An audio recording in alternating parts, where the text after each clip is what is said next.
Well, good morning, everyone. So very nice to see you all here. For those of you who haven't met me, my name is Jonathan Lorraine. In fact, I think I've just about met everyone here, so we've got quite an exclusive little club here. I think probably just about everyone knows everyone else, one way or another. We've got a number of the board members scattered around the room. Now, about 6 months ago, we had the first of these forums. We really do want to make these things an opportunity for us to discuss and think about where the society goes and what it does. So obviously one of our real objectives is to make these a really effective and good way of talking about what we do.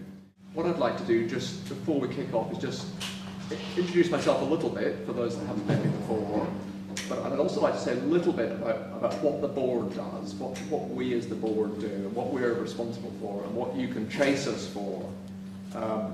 So I took over from Rob Hubbard, who many of you will have met as the president late last year.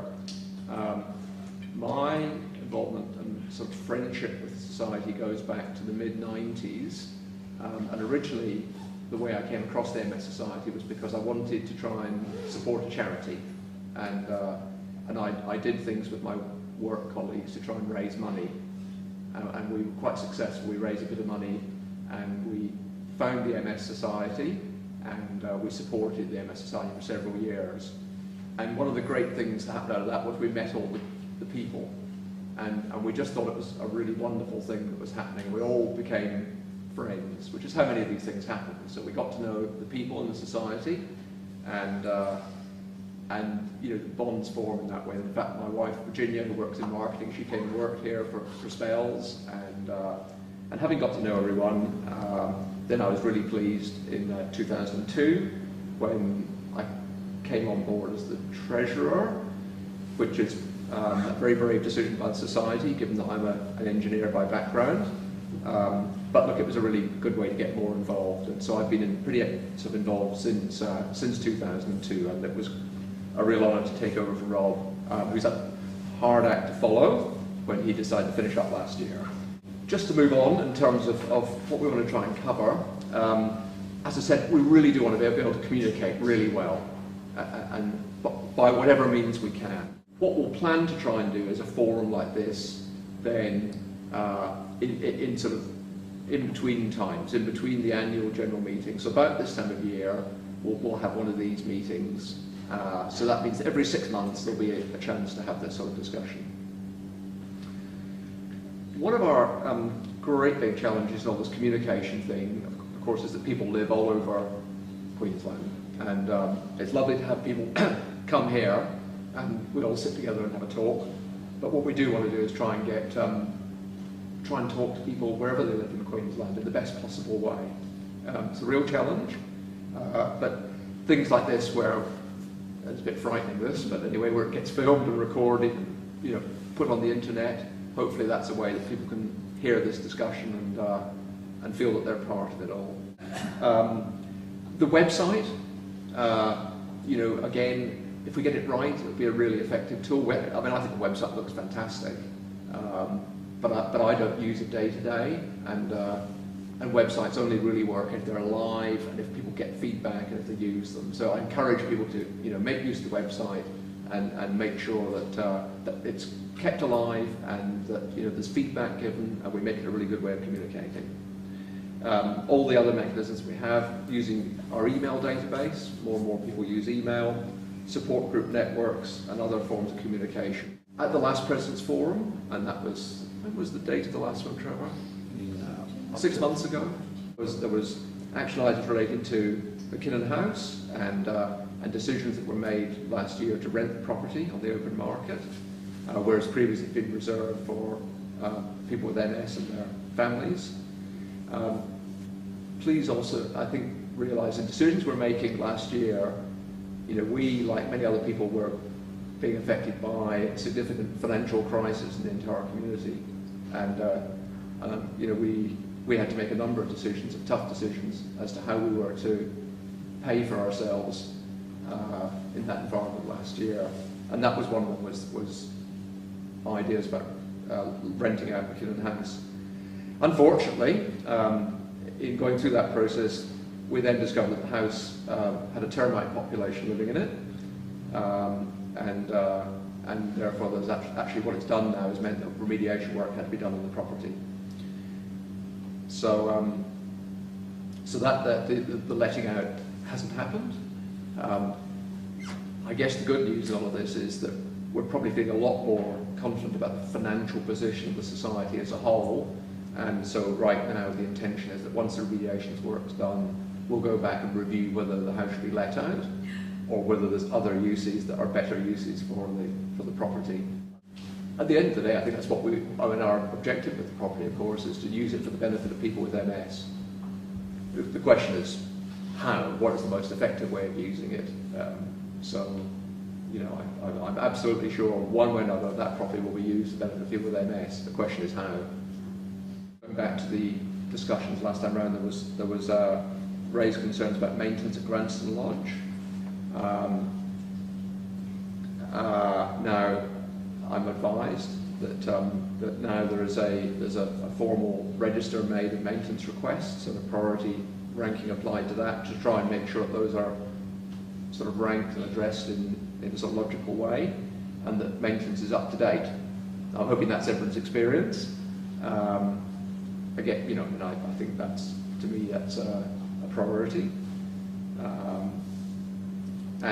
Look, at part of that obviously is that we need to make sure that we've got the funds available to, you know, to all, not just maintain but improve facilities. So, a related issue was identifying a backup for when the hydro pool's out of service, and the MS Society has been exploring a number of options.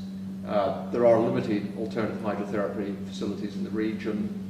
One possibility is the Wesley Mission Pool at Cinnamon Village, and that's being explored at the moment. I can't confirm any outcome there. And of course, on top of looking for alternative facilities, you know, getting on top of maintenance of the MS Queensland pool hopefully will restrict the downtime.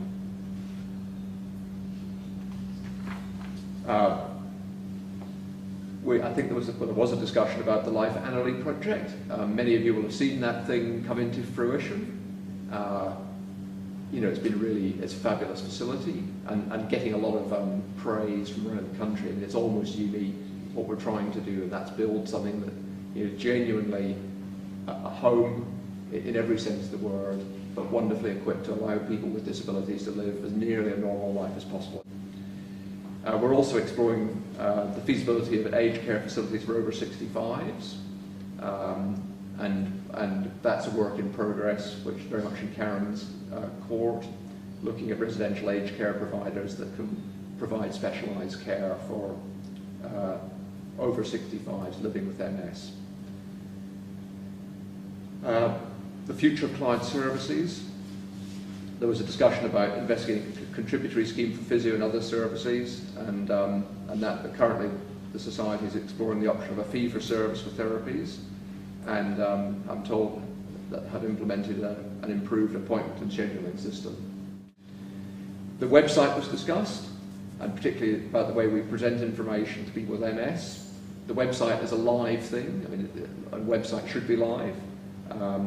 So, you know, it's been further improved recently, including the newly diagnosed section where there's a number of links to community resources, information and support. And it's being very well visited, so that, you know, there's no doubt that people are getting used to using the website, so you can log the number of hits and visits, and that, you know, the traffic through the website is high. Doesn't necessarily mean that it's perfect, but again, I think just regard a website as being a live thing, give feedback. You know, that's the way that the people that manage the website can improve, if they get a really good understanding from you as to how effective it is. We talked a bit at the last forum about financial assistance, and it was proposed that society should establish relationships with major suppliers with a view to getting discounts for clients. Again, that is very much a work in progress. You know, I think that's something we'll just have to continue to work on and report on as progress is made.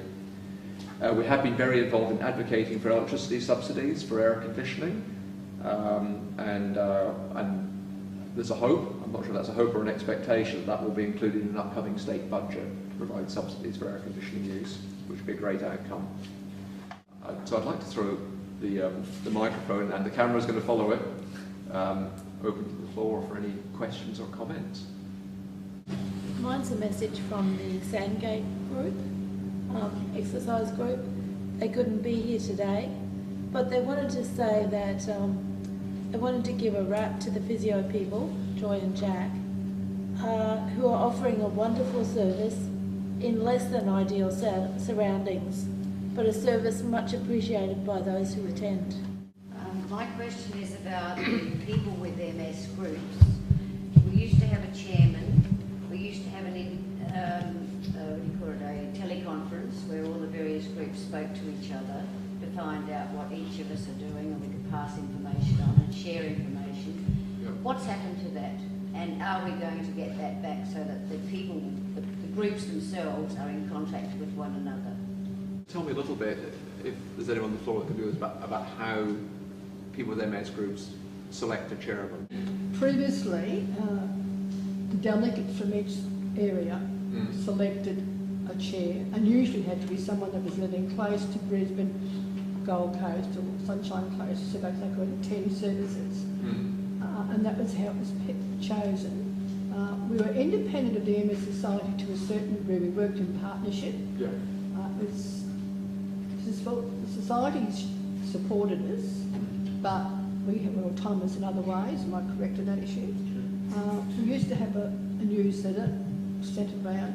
And can I just say, in my previous, when I was chair and delegates around Queensland, I have to say that in those days, and I'm talking late 80s, early 90s, the delegates done a lot of work, like advocacy work. We used to have an access award every year, and the delegates would choose who they felt was the best access. We actually have now advocates, identified advocates, where previously there was an advocacy role through PWMSQ. There is now a different method. That's not to suggest that PWMSQ would not take on some advocacy role, but it would be as directed, and how national programs, which through MS Australia, they have an advocacy program, and they have then on a state level, they have advocates identified to follow various things through. There's absolutely no question that PWMSQ groups could form an advocacy role, no question.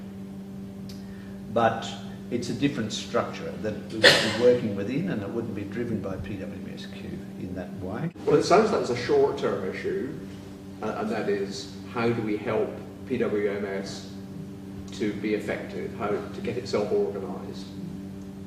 And it sounds to me very much in the interest of MSQ to make sure that PWMSQ is organised and is effective. Yeah. So I think that it is important that PWMSQ elect from within a person to chair. I have been through the stage when the SMAC, that's the Service Managers Advisory Committee, got started, and it seems to me that taken over a lot of the role of what, talking to Yvonne and Anne Langley, who's now retired, but I've talked on the phone a number of times, and it's very obvious that things have moved on. SMAC is dealing with a lot of things that PWMS obviously originally did. Then there's, and I've talked to Trevor as well, there's also the ambassadors, people who've been through a training to be the ambassadors. They're obviously taking on another bit of what PWMS originally did. And then there's also the advocates, who's another group of people. I don't know how many of these people overlap and wear several hats. And they're dealing with another section of things that, now all the things that those three different groups now do used to all be covered by PWMS. But it still seems to me that the idea of PWMS, even if it's really just reduced to being the social link-up, is still of enormous importance to people with MS. Yes. I feel passionately that it's still a worthwhile thing to do, even if it's just a listening thing and a first point where people connect with the other groups around the state and can point them in the direction of the ambassadors or the advocates or SMAC. I'm Karen Pyle, and as Director of Services, the support group, PWMS Queensland, is important to me. I need that interaction and I need that communication in whatever format it's going to take. The last Services Subcommittee meeting determined that at its next one, which I think is May, to discuss and make some decision on SMAC and looking at its charter and then developing a set of objectives for what PWMSQ would do, what its objectives would be. Now that discussion paper has been drafted and will be circulated to the Services Committee membership for discussion at its next meeting. Because I think it's important to set the framework around what the group will do before it gets too far down the track. It needs to know what it's there to achieve. So that is well underway. Is it to be driven by the groups and how they should organise themselves, or is it to be driven from services? I'm not saying which one is right. Look, I think my understanding of the concept always was that it was a self-sustaining organisation that worked in parallel and in partnership with the society. And if the society took over complete control of how it ran, it's lost kind of its purpose and benefit. Now the issue is, it sounds like PWMS has kind of lost a little bit of the mechanisms that helped it to work, and the society's role is to enable here. And if we can, we can support, provide a mechanism so that it can get itself a chairperson and some way of operating, that's probably the best way of doing it. To give it the wherewithal to get out and do what it does. I think the takeaway point here is let's get ourselves together and get organised so that the MS Society does, whatever it can do to enable PWMS to get itself reorganised. If it needs help, with establishing some sort of conference or some sort of communication, that's fine. If it needs more help, if it needs more help in terms of more close attention to getting a chairperson organised, then that's fine. I think we've got to be quite careful at the end of the day about not sort of taking it over so that it just becomes an arm of the MS Society some time. I don't think we ever ought to lose sight of the fact that PWMSQ, these mutual support groups, are essentially self-help, by any other name, self-help groups. And so what we are doing is facilitating self-help. The success, the form that you take, will depend on the groups and the decisions by the groups. This obligation of the society is really a facilitation role, and it is up to the groups to identify how much they wish to do, how active they wish to be. There's no question of a constitution that says this is what you've got to do. So I think that is important, that I think the society should facilitate, but ultimately it's up to the self-help groups to do for one another. And let me say, it's born out of one thing. People with multiple sclerosis prefer to talk to another person with multiple sclerosis before they talk with a professional. That's all it is. It's an opportunity for you to talk together. So that this structure should be facilitated, it won't be driven. Because we haven't got as many people attending today, can I just ask how people were notified about today's meeting? Every person who sent an email to us last year received an email. We put notices up around this facility, both on columns and on notice boards, to make sure that they were seen. We actually made sure that any person leaving here and who had contact with in a regional area that was within travelling here, like Gold Coast, Sunshine Coast, Toowoomba and Ipswich, were all notified of this event. There was on our website, and there was an email newsletter which we have established through services that has contact with people. So all of those avenues were used. We did not send individual letters to everyone because, I mean, that's the whole issue of costs again. I'm sure it is. Can I ask a question about McKinnon House?